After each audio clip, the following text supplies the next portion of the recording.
Buenos días, vamos a empezar y seguir nuestro estudio de Lucas. Hoy vamos a estar en el capítulo 6 y vamos a empezar hoy en el versículo 12. No sé si habéis visto muchas películas antiguas en que cuando están viajando en coche y tienen que llevar un mapa súper grande para saber dónde ir.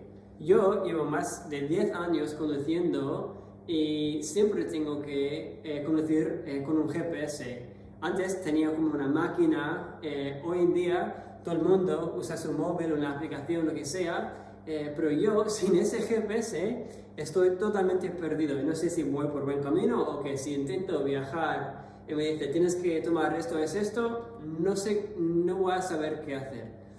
Pero con ese GPS sí que puedo viajar en donde quieras que vaya. Y vamos a ver hoy en Lucas que Cristo también tuvo un tipo de GPS y que también nosotros podemos utilizarlo, ¿vale? Así que Lucas capítulo 6, empezando en versículo 12. Y dice, en esos días, él se fue al monte a orar y pasó toda la noche en oración a Dios. Cuando se hizo de día, llamó a sus discípulos y escogió 12 de ellos, a los que también dio el nombre de apóstoles. Vale. Vemos desde el principio que antes de hacer cualquier cosa, Cristo que ora y su GPS, su base, la base por su ministerio era la oración. Esto se ve aquí y en estos versículos, pero también se ve también muy claro en Juan 5, versículo 19, y dice, en verdad, os digo que el Hijo no puede hacer nada de su cuenta, sino lo que ve hacer al Padre, porque todo lo que hace al Padre, eso también hace el Hijo de igual manera. Esos versículos en Lucas no solamente nos enseñan qué es este GPS de oración, pero tanto como si yo tuviera un GPS, no me sirve de nada si no sé cómo operarlo. Y es igual de esto. En solamente este versículo, del versículo 12, podemos sacar dos cosas que nos enseñan cómo debemos operar el GPS de la oración. La primera cosa que vemos aquí es que la oración está hecha en privado. Eso es el caso aquí, pero cada vez que esto pasa en los evangelios es igual, que Cristo está siempre aislándose a un monte, a un sitio solo para orar. Otros versículos que vemos esto claramente es Mateo 14, 23. Después de despedir a la multitud, subió al monte a solas para orar. Al anochecer estaba ahí solo. También Lucas, un capítulo anterior de este, dice en Lucas 5, versículo 16, pero con frecuencia él se retiraba a lugares solitarios y oraba. Eso es solamente lo que hacía, sino lo que enseñaba. Dice Mateo 6, versículos 5 y 6, y cuando oréis, no seáis como los hipócritas, porque a ellos les gusta ponerse en pie y orar en las sinagogas, en las esquinas de las calles, pero para ser visto por los hombres. En verdad os digo que ya han recibido su recompensa, pero tú, cuando ores, entra en tu aposento y cuando hayas cerrado la puerta, ora a tu Padre que está en secreto y tu Padre que ve en lo secreto te recompensará.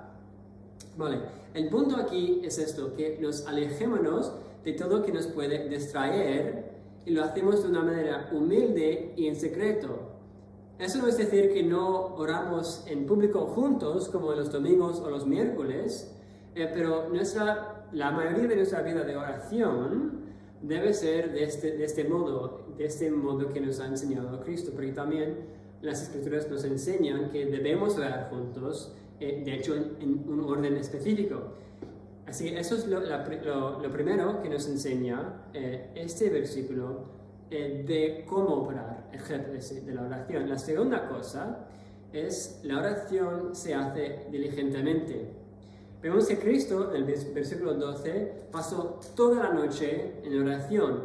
No era algo que hizo frivolamente, era algo que de verdad invertía todo su ser, todas las horas que fueran necesarias para conseguir esa relación, para saber qué hacer, para guiarle en su ministerio.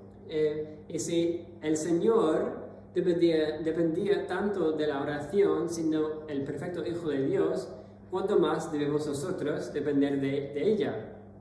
Pero si comparamos esta actitud que tiene Cristo en la oración a lo que solemos ver en la iglesia o en nuestras propias vidas, algo que a lo mejor hacemos por superstición antes de comer, o algo que hacemos cuando estamos en una situación difícil y no nos queda otra opción, o solamente para cumplirlo y no sentirnos culpables el día que nos queda. Pero de verdad estamos viviendo por la oración como Cristo, tanto que podemos llamarla la base de nuestra vida. O para decirlo de otra manera, ¿sentiríamos de verdad perdidos si dejáramos de orar, si dejáramos de usar este GPS? Y eso es la pregunta que tenemos que preguntarnos.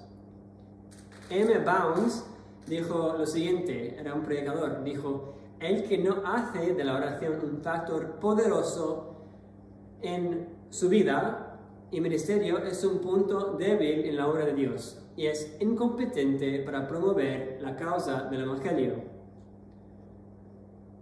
Así que vemos que el Evangelio no es un elemento más en nuestra relación con Dios, sino es el corazón mismo de aquella relación. Si yo quiero ser un esposo, ¿qué tipo de esposo quiero ser? Si lo que me parece lo más aburrido es hablar con María, gracias a Dios que no sea así. Pero de verdad, ¿cuánto más es verdad eso cuando estamos hablando de nuestra relación con Dios? Me encantó lo que dijo un predicador que se llama Alistair Begg. Él dijo: nuestras conversaciones con otros declaran lo que está en nuestras mentes, pero nuestras conversaciones con Dios en privado revelan lo que está en nuestros corazones. Escucha las oraciones de alguien o las tuyas y habrás conseguido una mirada al centro del ser de esa persona. Increíble. En este mes, en esta temporada, estamos celebrando la Navidad. Estamos celebrando el cumplimiento de muchas profecías en el Antiguo Testamento. Una de esas profecías era Mateo, y dijo: todo esto sucedió para que se cumpliera lo que el Señor había hablado por medio del profeta, diciendo: he aquí, la Virgen concebirá y dará a luz un hijo, y le pondrá por nombre Emmanuel, que traducido significa Dios con nosotros. Pero ¿qué tiene que ver esto con lo que estamos hablando ahora, con el GPS de la oración? Ya que hemos visto el qué y el cómo de este GPS, necesitamos saber por qué. ¿Cuál es la razón por ella? ¿Por qué es necesario este GPS en nuestra vida con Cristo? Vamos a seguir leyendo en Lucas, volvemos al texto a ver qué nos dice. Así que vamos a leer desde 13 a 17 ahora. Cuando se hizo de día, llamó a sus discípulos y escogió 12 de ellos, a los que también dio el nombre de apóstoles: Simón, a quien también llamó Pedro, y Andrés, su hermano, Jacobo y Juan, Felipe y Bartolomé, Mateo y Tomás, Jacobo, hijo de Alfeo, y Simón, al que llamaban el Celote, Judas, hijo de Jacobo, y Judas Iscariote, que llegó a ser traidor. Descendió con ellos y se detuvo en un lugar llano. Paramos aquí un momento. Dice: descendió con ellos y se detuvo en un lugar llano. Aquí vemos ese Dios con nosotros que acabamos de hablar, que Cristo estaba con ellos cuando descendían del monte. Y esto es crucialmente importante ver aquí porque vemos que después de la elección de los apóstoles, entonces están diciendo con ellos. Y vemos que la elección de Dios, en este caso los apóstoles, implica convertirte en parte de la compañía de Dios y Cristo. Y es precisamente la razón por la cual ya ahora nosotros podemos orar en los elegidos por la gracia de Dios al Padre por estar en la compañía de su Hijo por poder del Espíritu Santo. Pero, otra vez, ¿por qué es esto importante? ¿A quién le importa esto? Vamos a seguir leyendo en versículo 17 y dice: y se detuvo en un lugar llano, y había una gran multitud de sus discípulos y una gran muchedumbre del pueblo, de toda Judea, de Jerusalén y de la región costera de Tiro y Sidón. Vale, imagínate que están bajando este monte. Yo, pues personalmente, si esto fuera una película, yo creo que esta escena estaría en cámara lenta. Bajando, acaba de escoger los discípulos y están bajando juntos, está súper chula. Pero nada, están bajando, imagínate que están bajando los discípulos y de repente escuchan algo, un ruido, escuchan una muchedumbre y de repente ven un montón de gente. Y imagínate si hubieran bajado ese monte sin Cristo, que todas esas personas estaban ahí esperando a escuchar y ser tocado o ser sanado y ayudado por Cristo, y están ellos bajando a esa muchedumbre sin Él. Yo creo que hubieran o huido o desmayado por el mero estrés de la situación, pero no, estaban con Cristo y por lo tanto podían seguir. Y eso es exactamente lo que vemos también, y la razón por la cual necesitamos este GPS, porque tenemos que depender 100% de Dios en lo que Dios nos está llamando a hacer.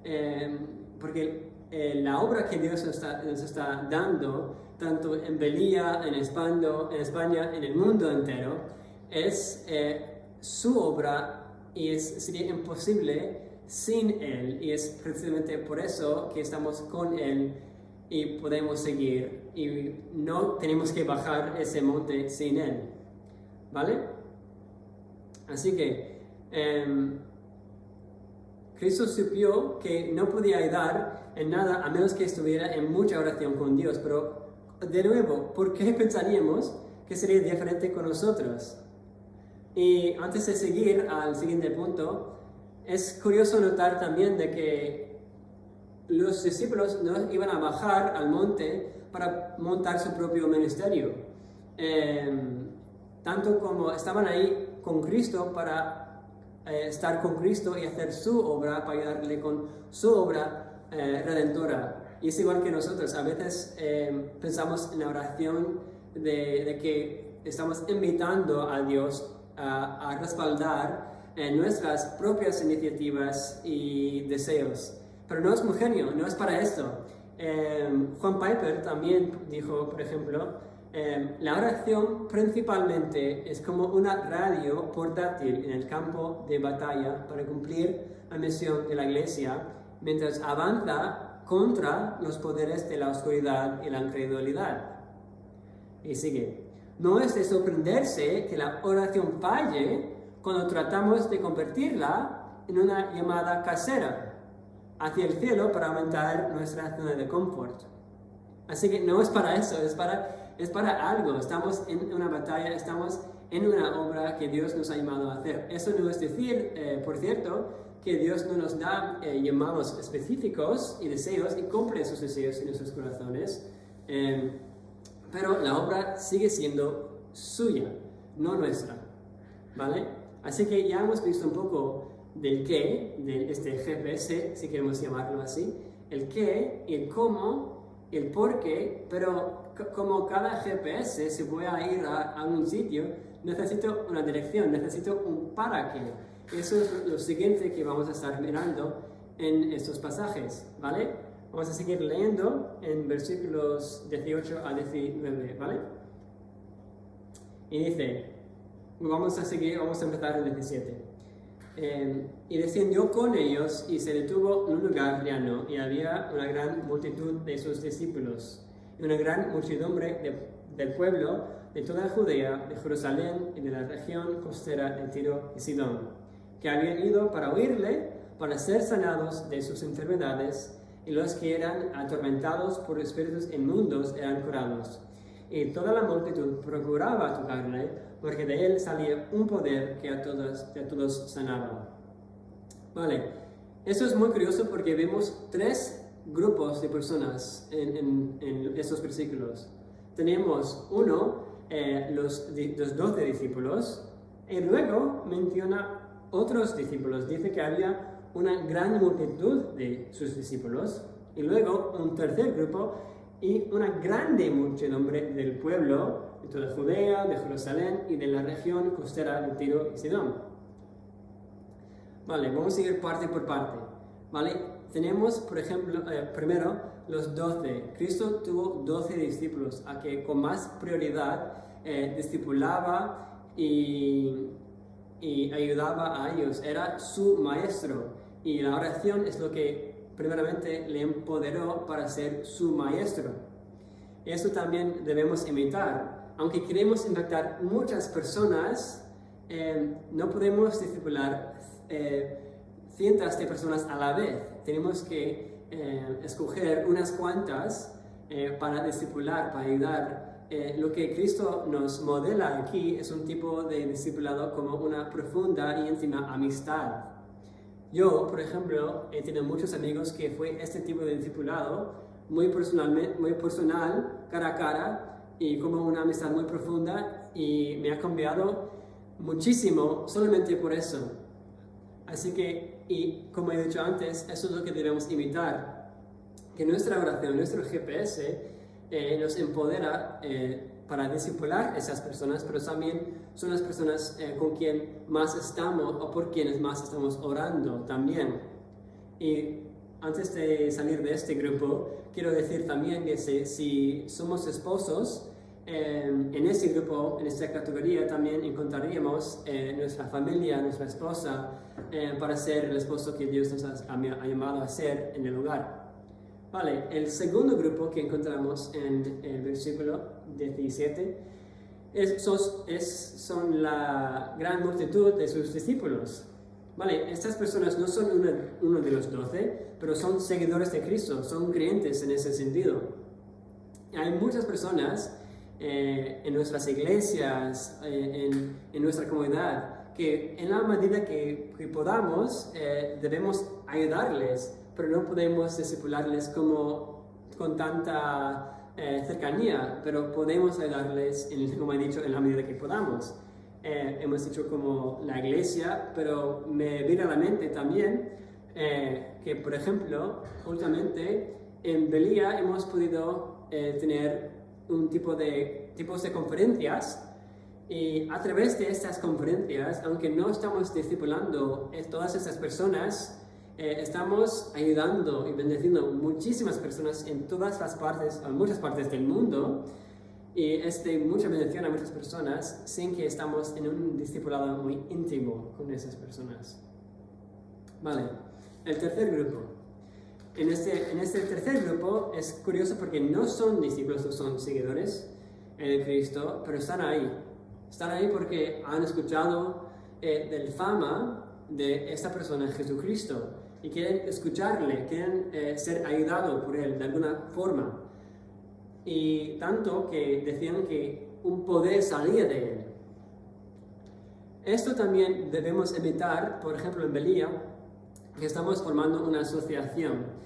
El propósito de aquella asociación es para ayudar a las personas en Belía de tal forma que seamos una gente muy particular, que ven algo distinto de nosotros, algo diferente, y queremos usar todo esto para apuntar a Cristo, y que ellos ven como si tuviéramos nosotros un poder, porque realmente tenemos, gracias a Dios, tenemos un poder no para sanar personas, pero para ser embajadores de su evangelio, embajadores de Cristo, para que Él pueda darles vida eterna, resucitarles desde su estado de muerte espiritualmente.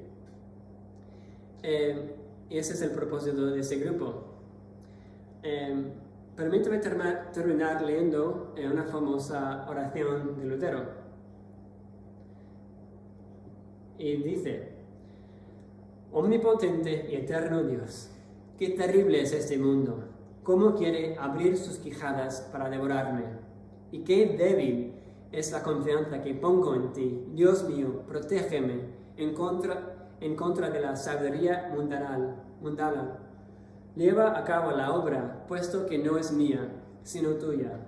No tengo nada que me traiga aquí, ni tengo controversia alguna con estos grandes de la tierra.